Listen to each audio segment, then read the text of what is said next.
Smiple Podcast. Oke, jadi sebelumnya mungkin ini sebuah program baru Gus ya, Smiple Podcast gitu. Tapi biasanya kalau podcast itu identiknya sama apa sih Gus? Podcast itu identiknya sama ngobrol bareng kali ya, kita diskusi tentang suatu hal yang lagi hype atau lagi booming gitu mungkin ya. Oke, jadi makanya Smiple Podcast itu adalah ya kita ngobrol-ngobrol sama internal karyawan kita ya. Membicarakan tadi tuh hal-hal yang lagi booming mungkin, tapi nggak cuma hal yang booming ya. Tapi lebih kepada sebuah program untuk kita lebih kenal sebenarnya Smiple itu isinya orang-orangnya seperti apa, kita punya program-program seperti apa, atau apalagi Gus misalkan? Mungkin ini lebih ke pengenalan karyawan kita tuh bekerjanya di bidang apa aja, mungkin ya, terus kerjanya seperti apa, terus lingkungan kerja di kita tuh kayak gimana sih, mungkin kayak gitu ya. Oke, sama nilai-nilai kita yang apa nama nilai-nilai kita? Kreatif. Betul. Oke. Nah, tadi kan kita udah perkenalan ya tentang acaranya. Mungkin setelah perkenalan acara ini kita harus kenalan juga nggak sih? Betul. Coba. Boleh, silakan Gus. Oke, dari saya dulu ya. Iya. Oke. Perkenalkan, nama saya Bagus Wahyudi. Aku selaku co-host nih. Jadi kenalannya co-hostnya dulu, baru kita langsung kenalan ke hostnya. Hostnya ya. Oke. Hostnya dengan aku, Timothy, sebagai hostnya. Oke. Nah, Oke, dan kita di sini nggak cuma ngobrol berdua ya guys. Jadi kita di sini bakal berbincang untuk mengetahui lebih lanjut salah satu pegawai bus baru juga, dan kita mau mengetahui nih gimana sih kerjaan dia selama ini, selama kurang lebih 6 tahun atau 6 bulan sih Kak? Waduh, lama nanti banget kita 6 coba tahun. tanya lah ya untuk berapa lama sih kerjaan. Tapi mungkin sebelumnya bus itu apa sih Gus? Biar karena kan orang bingung nih, bus itu apa sih? Tadi kan Bagus sempat bilang bus ya. Apa tuh Gus? Oke, jadi bus itu salah satu program sama kayak MT nih Kak. Jadi kalau di perusahaan lain itu kan namanya manajemen trainee, tapi kalau di kita agak unik, jadi kita kasih namanya sebagai bus. Seperti itu. Jadi itu kayak program percepatan karir. Ini boleh ngomong gitu? Percepatan karir. Jangan ngomongin jangan di mic dong itu. Kita belakang layar aja. Oke. Itu ya program percepatan karir gitu seperti program MT pada umumnya. Cuman kita kasih namanya sebagai bus. Sebagai bus gitu. ya. Oke. Dan hari ini kita menghadirkan siapa Gus? Kepo nggak sih? Oke, jadi kita hari ini bakal menghadirkan Risha. Kita udah datangkan jauh-jauh Risha dari mana nih? Bogor. Dari Bogor. Oke, salam kenal Risha. Salam kenal. Mungkin boleh dong dikenalin ke Smiple, Risha nih siapa gitu ya, maksudnya di bagian apa? Boleh, silakan. Halo Smiple, kenalin aku Risa. Aku kebetulan bus di bagian business development. Oke, sama-sama bus juga ya. Sama-sama bus juga. Oke, dan ternyata Bagus sama Risha, for your information, ini adalah bus generasi pertamanya dari Sari Murni Group nih. Oke, nah ngomong-ngomong tentang bus ya, mungkin dari Risha sendiri, ini tadi dari bagian apa, sorry? Business development. Dari business development, berarti banyak bikin pengembangan produk dong ya selama ini? Mungkin lebih ke kita develop bisnis itu mulai dari ideation-nya sampai ke mass production sampai ke launching-nya, itu lebih ke maintain di situnya sih untuk business development. Oh, oke. Tapi berarti udah ada produk belum sih yang lagi dikerjain sekarang gitu? Ada banyak. Jadi kayak emang jadi BizDev itu lebih ke maintain new product development yang tahun ini dan tahun depan mau jalan. Oh, oke. Yang lagi ongoing saat ini apa nih? Ini salah satunya hasil dari bisnis development ini ya, juga. si signature-nya ya. Oke. Dan juga kayaknya kita boleh nyoba kali ya sembari kita ngobrol ya. Boleh. Oke. Kita coba panggilkan siapa? kita panggilkan mie-nya ya. Oke, kita coba kita ambil mie. Soalnya ini unik ya, maksudnya kita kan taunya Momogi itu adalah snack extruder gitu. Bahkan maksudnya pas kemarin aku coba nge-share ke teman-temanku gitu, mereka kaget gitu. Kok ternyata tiba-tiba Momogi punya bikin mie gitu ya. Dan apa sih keunikannya dari si Momogi signature-nya ini? Terus aku kaget banget. Ini varian apa ya? Ini yang roasted corn ini itu tuh rasanya mengingatkan kita sama snack Momogi yang dulu. Jadi di sini juga ada crumbs Momoginya di mie roasted corn ini. Oke, yang uniknya malah ternyata selain crumbs momoginya ini dia ada bulir jagungnya juga ya Gus ya? Makanya karena dia rasanya jagung bakar kayak snack legendnya Momogi gitu kan, makanya dibikin dalam bentuk mie instan. Oke, kita coba ya, biar kita tahu sebenarnya seenak apa sih Momogi Signature ini. Oke.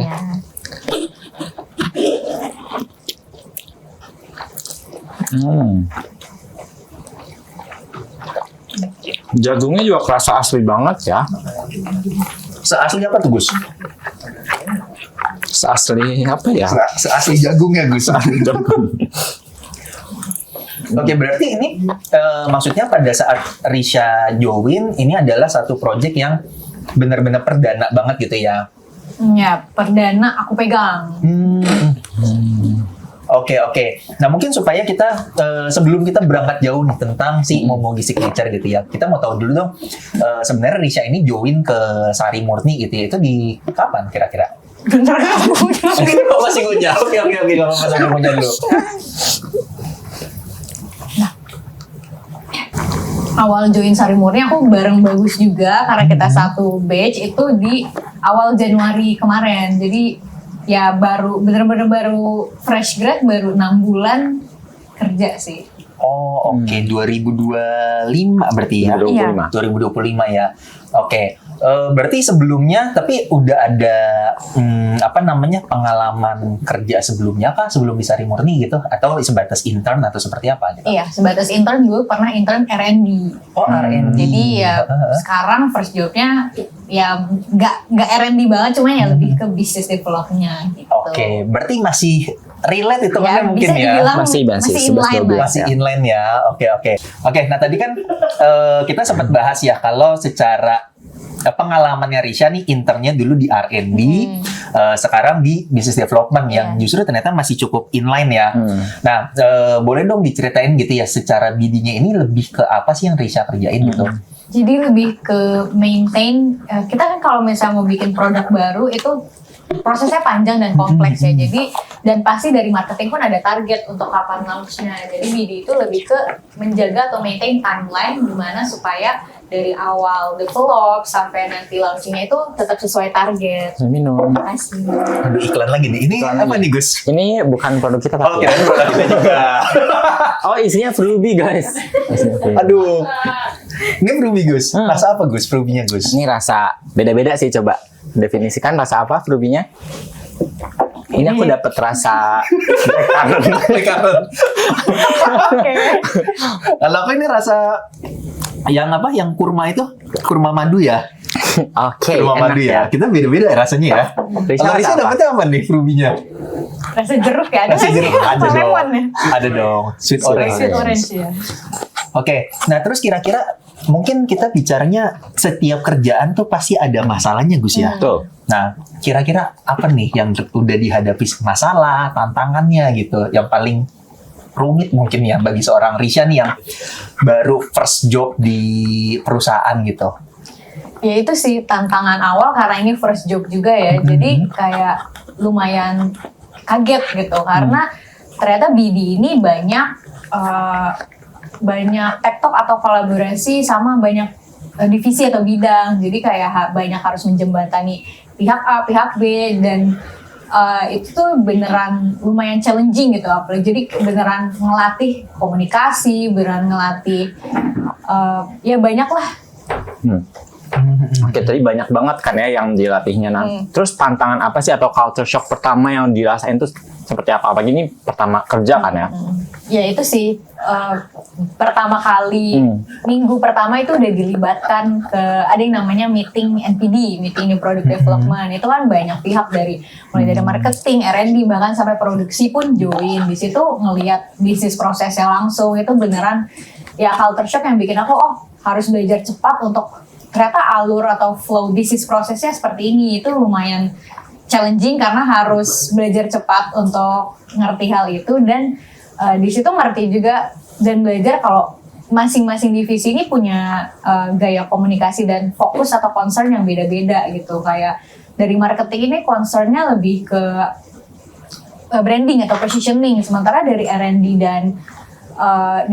dan produksi lebih ke gimana kapasitasnya, visibility produknya, kapasitas pabrik kita untuk melakukan itu jadi bener-bener harus cari titik tengah di mana semua itu bisa ketemu gitu. Oke.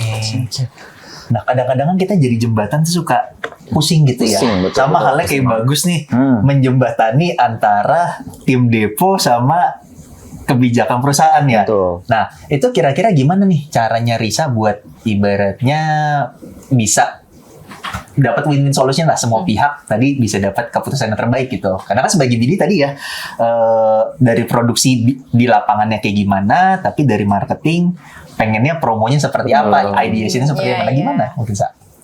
Ya itu sih benar harus melihat dari semua bidang untuk ya mencapai titik tengahnya masing-masing. Jadi nggak bisa untuk berat ke satu pihak aja gitu, karena ya atau ya kita cari jalan tengah tuh dengan misalnya di pabrik kita nggak bisa, ya udah mungkin ya jalan tengahnya dari marketing gimana untuk apa namanya kalau investment pertama, pokoknya dari mereka mau nggak invest untuk mesin baru kayak gitu.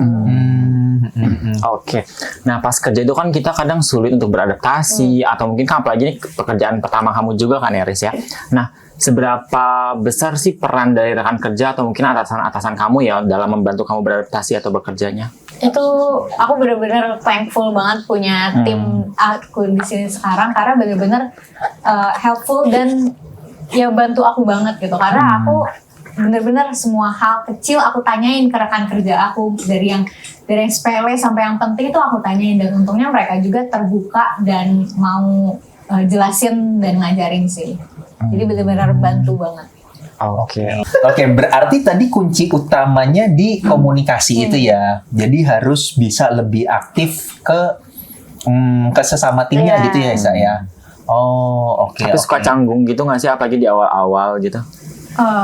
Aku enggak sih, karena ya menurut aku itu kunci utamanya itu di komunikasi dan inisiatif. Jadi harus aku yang cari ilmu duluan, harus aku yang cari ilmu, harus aku yang aktif untuk samperin mereka gitu. Karena mereka pun terbuka, mereka pun nggak menutup untuk ngajarin aku gitu. Jadi ya harus kita yang berani untuk mau maju duluan sih.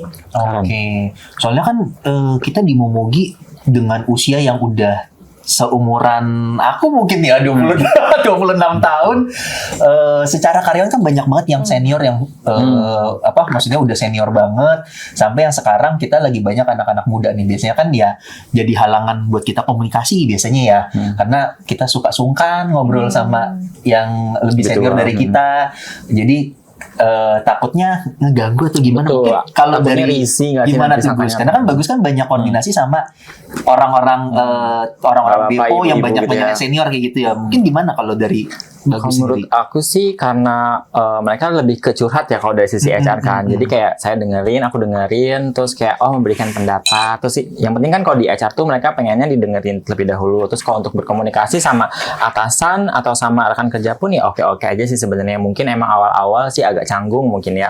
Karena emang ada batasan umur juga atau usia juga. Terus kayak ada perbedaan atau gap-gap usia gitu. Makanya tadi kita nanya nih ke Risha, kayaknya Risha extrovert banget gak sih? Makanya dia bisa langsung. Bener tuh ya, bisa langsung. Karena aku tuh agak-agak introvert juga. Masa sih? Betul. Nah, Risha tuh kayaknya bener-bener extrovert, keren sih. Kalau aku tuh malu-malu gitu sih Kak. Masa sih malu-malu? Ya. Kayaknya dulu pas perkenalan bisa langsung langsung malu-maluin. Tapi selama ini masih berjalan dengan baik aja gitu ya saya? Iya, karena ya sebenarnya aku juga introvert sih. Cuman ya karena itu kan tuntutan pekerjaan gitu, mau nggak mau, dan ya nggak yang gimana-gimana juga gitu. Lebih yang penting berani aja sih. Lagipun bukan hal yang negatif juga. Betul. Ya. Oke. Terus tadi kalau kita bicara tadi ya, karena dari berbagai kelompok umur nih karyawan kita, pasti kan selama kerja pasti ada proses kolaborasi ya yang kita lakukan. Nah, kalau dari Risha sendiri, apa sih kolaborasi pertama yang dilakukan bersama timnya Risha nih di Didi kayak gitu? Nah, kebetulan pas aku masuk itu, aku langsung di-assign project, salah satunya ya instant noodle Momogi Signature. Ini project kamu salah satunya ya? Wow. Ya, jadi emang udah berjalan lama, tapi ketika aku masuk itu di tengah-tengah project ini, jadi ya aku kolaborasi sama tim BD sama Kak Julia sama Kak Alif itu kita kolaborasi bareng-bareng untuk ya dari awal develop sampai launching saat ini kita makan itu ya itu aku kolaborasi pertama aku sih. Oke, pas akhirnya produknya launching nih, rasanya gimana, Sa? Betul. Lega tapi nggak lega juga karena ya setelah launching gitu setelah ditunggu-tunggu sama marketing sama semuanya ya lega akhirnya bisa launching tapi tetap harus apa ya istilahnya nantinya komplain itu masih tetap dipantau gitu harus tetap di maintain supaya kualitas produknya tetap baik sampai nanti di pasaran gitu. Oke, nah bicara soal apa tadi ya kualitas kayaknya bagus nih dari tadi makan mulu nih. Seenak apa sih Gus mau bikin signature Gus? Ini enak banget sih. Ini aku udah mau habis juga guys tuh. Jadi Guys, dari tadi kita sepanjang ngobrol anak ini cuma makan aja kerjaannya. Karena emang seenak itu Gus Iya, rasanya. iya. Lapar ya. Lapar lebih apa ke enak? lapar. Dua-duanya sih. Dua-duanya ya, oke. Nah, mungkin selain itu kita boleh coba ya minta ke Risha tips dan trik mungkin ya tentang apa nih Gus? Bisa nggak sih kasih kita tips mungkin ya Risha untuk karyawan yang sebentar lagi nih masuk dunia kerja nih, apalagi kan sekarang lagi banyak yang graduation, mereka lulus, ada nggak sih tips-tips gitu dari Risha yang udah kurang lebih 6 bulanan bekerja? Nah, mungkin bukan tips tapi lebih ke sharing aja ya. Karena aku pun kan masih baru pertama kerja dan baru 6 bulan masih dibanding kakak-kakak semua kan masih sebiji jagung Aku juga masih sebegit jagung. Sebiji jagung ngomongin signature ya. Jadi Gede loh ini jagung. Oh gede. lebih ke sharing buat ya gak usah takut gitu. Untuk berani aja kayak misalnya tadi approach orang yang lebih senior, mereka pun sebenarnya nggak galak, nggak akan bikin juga, jadi lebih ke nggak usah takut untuk salah atau untuk ngelakuin salah, itu ya berani aja. Karena kalau aku mikirnya orang yang senior pun dulu pernah jadi kayak kita fresh grade yang bingung gitu. Jadi kalau kita bingung itu ya nggak apa-apa, tanyain aja, proaktif aja, berani aja sih dan ambil kesempatan saja bisa. Karena kalau nggak bingung itu ketika kita di mana Kak? Kira-kira ada di mana Gus? Kita nggak bingung Gus. Ada di mana nih? Kita nunggu nih jokesnya Gus. Nggak bingung. Nggak dikeluarin. Oh nggak dikeluarin. Semua orang tuh bingung Iya. katanya. Yang nggak Kalau bingung nggak bingung di mana? surga. Oke. Kayak kalau bingung gimana Gus? Pegangan Gus. Kalau bingung pegangan. Pegangan. Bisa Pegangannya punya. pada siapa? Pegangannya sama siapa Gus? Nah, diri sendiri aja. Oke. Terus apa lagi nih Gus? Tadi kan udah tips, udah sharing nih tipsnya tadi ya. Terus apa lagi nih? Oke, mungkin aku pengen tahu sih Kak tentang waktu pas aku sih awal ya waktu pas kerja itu kadang susah nih untuk nyatu langsung sama tim, apalagi kan kita berkelompok ya dalam bekerja, nggak mungkin kerja individual banget kayak gitu kan. Nah menurut Risha itu apa sih kuncinya agar karyawan baru itu bisa langsung klop, bisa langsung klik nih sama pegawai-pegawai atau karyawan yang ada di dalamnya, itu gimana ya caranya? Selain yang harus kita memaksa jadi extrovert ya. Iya. Ya itu sih mungkin kuncinya aku itu di komunikasi dan inisiatif. Jadi kita yang harus inisiatif ajak ngobrol duluan, jangan tunggu diajarin dulu atau jangan tunggu diajak ngobrol tadi. Harus kita yang inisiatif dan komunikatif duluan, karena ya sebenarnya mereka pun terbuka gitu. Jadi ya selama kitanya masih respect, masih menjaga sopan santun juga, ya mereka pun pasti akan welcome ke kita gitu. Tapi aku bingung deh kalau misalnya anaknya itu pendiam, introvert parah gitu Kak. Kayak ya, introvert banget. Terus gimana ya? Maksudnya dia nggak mau inisiatif, nggak bisa inisiatif. Aku kepo sih gimana ya kalau misalnya kayak ada kayak gitu. Mungkin pasti bakal nemu kliknya sih, kayak misalnya entah mereka pas udah nemu obrolan atau hobi yang sama, pasti ya udah langsung lanjut ngobrol aja kan, kayak udah kenal lama gitu. Pasti bisa sih, asal ya itu si kuncinya berani. Berani dan butuh waktu mungkin ya. Betul. Oke. Wow. Enak banget. Kenapa enak? Oke, jadi cukup menarik ya Smipal untuk sharing dari Risha gitu. Banyak hal yang tadi kita dapat ya. Betul, banyak banget. Mulai dari yang pertama, ternyata ini anaknya Risha, yaitu Momogi Signature, yaitu yang pertama yang kita baru tahu juga gitu kalau ternyata ideation tentang produk-produknya Sari Murni itu ya datangnya salah satunya dari tim BD gitu, dengan kolaborasi dengan marketing, kolaborasi kolaborasi dengan R&D dan juga divisi-divisi lainnya ya. Itu yang kita baru tahu ya, ternyata dapurnya produk-produknya Sari Murni itu seperti itu. Terus yang kedua tadi ya terkait dengan kita sebagai karyawan baru justru harus lebih aktif untuk komunikasi ya yang pertama. Tadi yang kedua apalagi Gus, dan komunikasi Gus? Inisiatif, terus tidak malu untuk bertanya juga, dan emang semuanya butuh waktu, cuman go ahead lah gitu mungkin ya. Wow, keren banget. Seperti kata pepatah apa? Apa? Malu bertanya, Sesat? Jangan. Iya, kita sambung ayat. Jadi kurang lebih kayak gitu ya. Jadi kurang lebih tipsnya seperti itu. Yang pertama tadi tentang komunikasi, tapi bukan cuma kita bicara soal komunikasi aja. Tapi tadi ya pada saat kita harus bekerja dengan lintas bagian, ada proses kolaborasi di sana ya. Jadi sesuai sama value dari Sari Murni. Salah satunya itu si kolaborasi itu ya. Karena dengan adanya kolaborasi itu bisa melahirkan sebuah ide-ide baru yang kita nggak bisa pikirkan sebelumnya ya. Bahkan kita aja nggak bisa nggak kepikiran ternyata Momogi itu bisa jadi sebuah produk mie gitu yang lagi booming banget akhir-akhir ini ya, tentang si Momogi Signature ini ya. Oke, kalau gitu. Aduh, ini aku dari tadi makan mulu dan ini emang bener-bener enak itu. Terus aku kepo deh, ini bisa dibelinya di mana aja sih? Udah bisa ditemuin di Momogi official shopnya di Shopee. I see. Kita beli sekarang aja Kak. Langsung ya. Nggak, kita nggak beli dari sini. Pokoknya jangan lupa ya, kalau kalian menikmatin lezatnya mie dari Momogi, baik yang rasa apa sih yang ini? Cheese curry sama roasted corn. Itu langsung check out, langsung beli di Shopee di Momogi official shop. Linknya di bawah ini. Kayaknya ada deh. Kayaknya belum deh. Nanti ditampilin ya.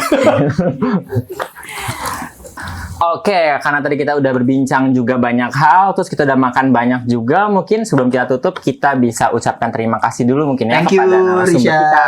Sudah datang ke podcast kita hari ini ya. Yang perdana pula ya. Betul, ini perdana banget, baru episode pertama. Dan jangan lupa saksikan terus Mipo Podcast di episode berikutnya. Sampai jumpa.